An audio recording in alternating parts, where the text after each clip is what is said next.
విష్ణువు 4 నెలలు నిద్రపోతాడంటారా? కానీ ఆ నిద్రలోనే భక్తుల పుణ్యాలు మేల్కొంటాయి. ఈ చాతుర్మాస్యంలో చేసే ఒక్క దీపం కూడా మన జీవితంలో వెలుగునిస్తుంది.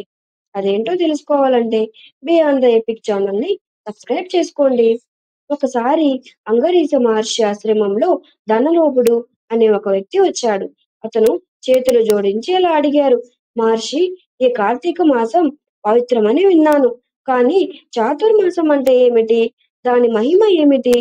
మహర్షి మృదువుగా నవ్వి ఇలా అన్నారు, ధనలోభ, నేను చెప్పేది జాగ్రత్తగా విను. మన శరీరం క్షీణిస్తుంది, కానీ ఆత్మ శాశ్వతం. ఆ ఆత్మ శుద్ధి కావాలంటే సత్కర్మలు తప్ప వేరే మార్గం లేదు. స్నానం, జపం, దీపదానం ఇవి ఆత్మకు ఆహారం. చాతుర్మాసం అంటే ఆషాఢం నుండి కార్తీకం వరకు 4 నెలలు. శ్రీ మహావిష్ణువు యోగ నిద్రలో ఉంటాడు.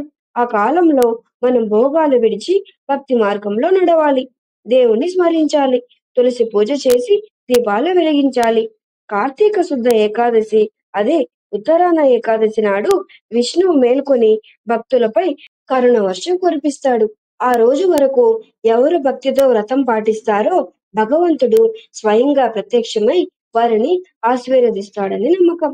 అంగరీషుడు ఇంకా చెప్పాడు, ఎవరైతే చాతుర్మాసంలో దీపం వెలిగించి తులసి పూజ చేసి భక్తితో దేవుని స్మరిస్తారో వారి పాపాలన్నీ ఇలాగే కరిగిపోతాయి.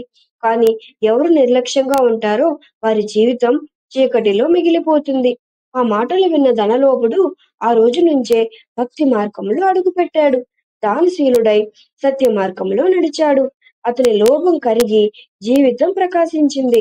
మనం ఇక్కడ ఏం నేర్చుకోవాలంటే, భోగాల కంటే భక్తి గొప్పది, సంపద కంటే సేవ గొప్పది, అలసత్వం కంటే దీపదానం గొప్పది. ఇది మీ బియాండ్ ద ఎపిక్ ఛానల్. భక్తి, కథ, ఆత్మస్ఫూర్తిని కలిపి మనం ఈ యాత్రని కొనసాగిద్దాం.